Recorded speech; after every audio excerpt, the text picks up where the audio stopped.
السلام علیکم ورحمۃ اللہ وبرکاتہ نحمدہ ونصلی علی رسولہ الکریم اما بعد فاعوذ باللہ من الشیطان الرجیم بسم اللہ الرحمن الرحیم ومن اظلم ممن منع مساجد اللہ ان یذکر فیہا اسمہ وسعى فی خرابها اولئک ما کان لهم ان يدخلوها الا خائفین لهم فی الدنیا خزی ولهم فی الآخرة عذاب عظیم صدق اللہ العظیم۔ آج انشاءاللہ سورۃ البقرہ کی آیت نمبر 114 سے ابتدا کریں گے۔ ومن اظلم، ومن اور کون، اظلم بڑا ظالم ہے، ممن جس نے منع روکا مساجد اللہ اللہ کی مسجدیں، ان یذکرا کہ ذکر کیا جائے، فیہا اس میں، اسمہ اس کا نام، وسعی اور کوشش کی، فی خرابیہا اس کی ویرانی میں، اولئک یہ لوگ، ما کانا نہ تھا، لہم ان کے لیے، ان یدخلوہا کہ وہاں داخل ہوتے، الا خائفین الا مگر خائفین ڈرتے ہوئے، لہم ان کے لیے، فی الدنیا دنیا میں، خزی رسوائی ہے، ولہم اور ان کے لیے، فی الآخرۃ آخرت میں، عذاب عظیم بڑا عذاب ہے۔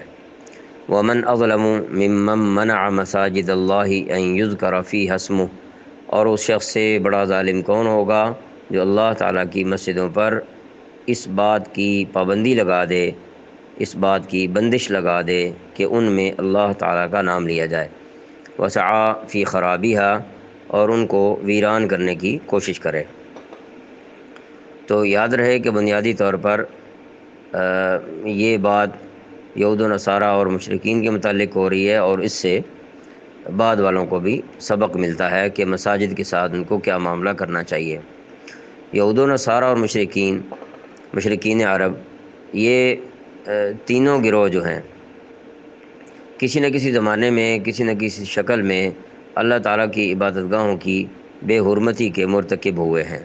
مثال کے طور پر عیسائیوں نے بیت المقدس پر حملہ کیا، اور ابرہہ جو عیسائیت کا مدعی تھا، دعویٰ کرتا تھا عیسائیت کا، اس نے بیت اللہ شریف پر حملہ کیا، اور مشرکین عرب یا مشرکین مکہ مسلمانوں کو مسجد حرام میں نماز پڑھنے سے روکتے رہے، اور یہودیوں نے بیت اللہ کے تقدس سے انکار کر کے عملاً لوگوں کو اس کی طرف رخ کرنے سے روکا،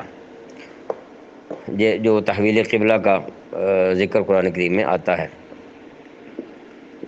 تو قرآن کریم سے یہ بات پتہ چلتی ہے کہ ہر ایک کا دعویٰ ان میں سے یہ ہے کہ تنہا وہی جنت کا حقدار ہے، اور کام ان کے یہ ہیں کہ اللہ تعالیٰ کی عبادت گاہوں سے لوگوں کو روکتے ہیں کہ وہاں ذکر کیا جائے، اللہ تعالیٰ کا نام لیا جائے۔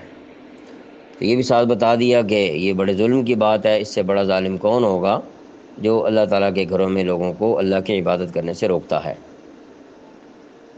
اولئک ما کان لہم ان یدخلوها الا خائفین، ایسے لوگوں کو یہ حق نہیں پہنچتا کہ وہ ان میں، یعنی ان مسجدوں میں داخل ہوں مگر ڈرتے ہوئے۔ اب یہ جو جملہ ہے، اس سے دو مطلب معلوم ہو رہے ہیں۔ ایک تو یہ کہ حق تو یہ تھا کہ یہ لوگ اللہ تعالیٰ کی مسجدوں میں اللہ تعالیٰ کا خوف لے کر داخل ہوتے، یعنی ان میں عاجزی ہوتی، عاجزی دکھاتے، نہ یہ کہ متکبرانہ انداز میں انہیں وہ ویران کر دیں یا لوگوں کو وہاں اللہ کی عبادت سے روکیں۔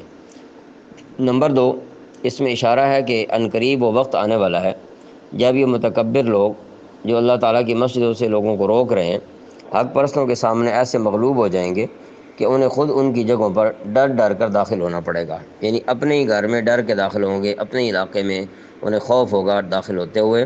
چنانچہ فتح مکہ کے موقع پر کفار مکہ کے ساتھ یہی صورت پیش آئی۔ اس سے یہ بات معلوم ہو گئی ہے کہ اللہ تعالیٰ کے گھروں میں اللہ تعالیٰ کا ذکر کرنے سے روکنا یہ بڑا ظلم ہے، اور ایسا کرنے والے لوگوں کو کبھی نہ کبھی اپنے ہی علاقوں سے محرومیت ہوگی کہ وہاں پر انہیں داخل ہوتے ہوئے بھی خوف آئے گا۔ لہم فی الدنیا خزی ولہم فی الآخرۃ عذاب عظیم، ایسے لوگوں کے لیے دنیا میں رسوائی ہے اور انہی کو آخرت میں زبردست عذاب ہوگا۔ وَلِلَّهِ الْمَشْرِقُ وَالْمَغْرِبُ، آیت نمبر 115۔ وَلِلَّهِ اور اللہ تعالیٰ کے لیے، المشرق مشرق، والمغرب اور مغرب، فَأَيْنَمَا تُوَلُّوا سو جس طرف تم منہ پھیرو، تم منہ کرو، فَثَمَّ تو اس طرف وجہ اللہ، اللہ تعالیٰ کا سامنا ہے۔ ان اللہ بے شک اللہ تعالیٰ واسع وسعت والا ہے، علیم جاننے والا ہے۔ وَلِلَّهِ الْمَشْرِقُ وَالْمَغْرِبُ اور مشرق و مغرب سب اللہ ہی کی ہیں، یعنی یہ ساری سمتیں اللہ تعالیٰ کی ہیں۔ فَأَيْنَمَا تُوَلُّوا فَثَمَّ وَجْهُ اللّہ لہذا جس طرف بھی تم رخ کرو گے وہیں اللہ تعالیٰ کا رخ ہے، وہیں اللہ تعالیٰ کا سامنا ہے۔ اب تینوں گروہوں کا ذکر ہوا پیچھے، یہود، نصارہ اور مشرکین عرب۔ تو ان تینوں گروہوں کے درمیان ایک قبلے کا اختلاف بھی تھا۔ اہل کتاب جو ہیں، یہود و نصارہ کے لیے یہ لفظ بولا جاتا ہے۔ اہل کتاب ان کا تعلق بیت المقدس کے ساتھ تھا بنیادی طور پر، مشرکین بیت اللہ شریف، اور مسلمانوں کا تعلق بھی جو ہے وہ بیت اللہ شریف کے ساتھ۔ یہ بات یہود کو بڑی ناگوار گزری کہ مختصر عرصے کے لیے جب مسلمانوں کو بیت المقدس کی طرف رخ کرنے کا حکم دیا، اور بعد میں پھر یہ حکم دے دیا گیا کہ بیت اللہ شریف مستقل قبلہ ہے، اس کی طرف منہ کر لیں۔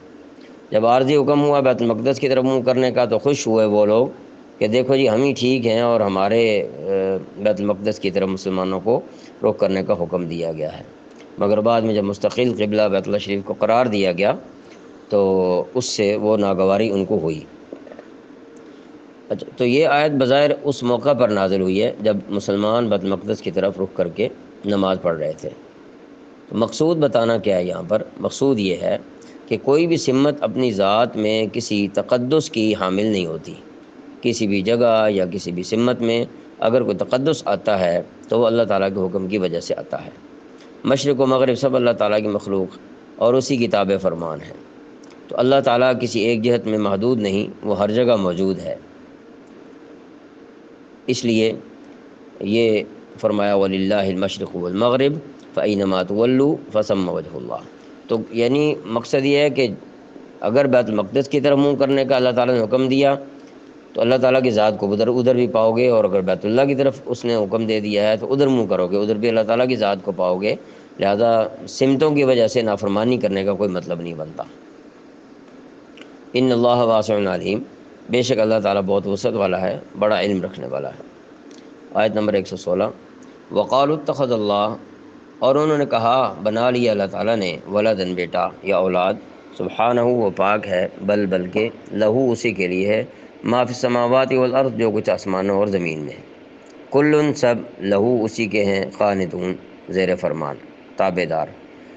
وقالوا اتخذ اللہ ولدن سبحانہ یہ لوگ کہتے ہیں کہ اللہ تعالیٰ نے کوئی بیٹا بنایا ہوا ہے، حالانکہ اس کی ذات پاک ہے، یعنی اس قسم کی چیزوں سے پاک ہے۔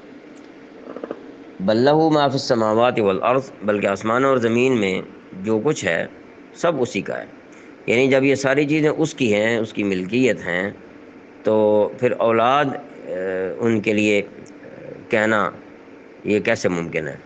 یعنی دنیا کے اندر جتنے بھی مخلوقات ہیں، انسانوں کی شکل میں ہیں یا جنوں کی شکل میں ہیں، فرشتوں کی شکل میں ہیں یا دیگر مخلوقات ہیں، چرند پرند ہیں، جمادات ہیں، نباتات ہیں، کچھ بھی ہے، تو یہ ساری چیزیں تو اللہ تعالیٰ کی ملکیت میں ہے، اللہ تعالیٰ ان کا مالک ہے، تو پھر اولاد کا کہنا تو یہ بات درست نہیں ہے۔ تو فرمایا کل لہ قانتون تو سب کے سب اس کے فرما بردار ہیں، جتنی بھی مخلوقات ہیں ساری کی ساری اللہ تعالیٰ کی فرما بردار ہے۔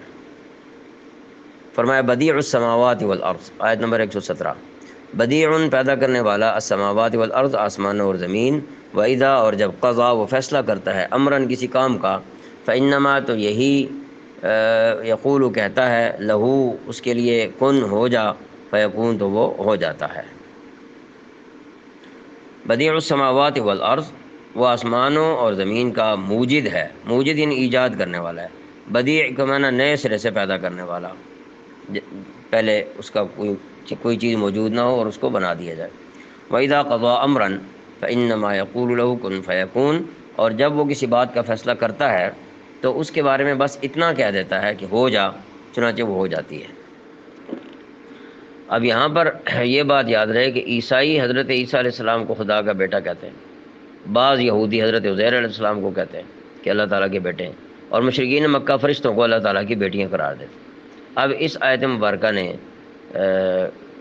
یہ بات ارشاد فرما دی ہے جس میں یہ قرار دیا گیا ہے وقالوا اتخذ اللہ ولدا سبحانہ، تو بل لہ ما فی السماوات والارض، اور یہ اگلی اب آیت جو بدیع السماوات والی ہے، تو اس سے یہ واضح ہو گیا ہے کہ اولاد کی ضرورت اسے ہو سکتی ہے جو دوسروں کی مدد کا محتاج ہو۔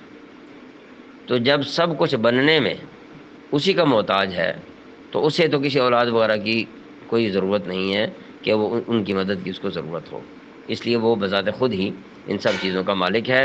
لہٰذا اس طرح کی بات کہنا کہ اللہ تعالیٰ کی اولاد ہے، ان سب کے جو اعتقادات میں غلطی تھی اس کی یہاں تردید فرما دی۔ اللہ تعالیٰ سمجھ نصیب فرمائے۔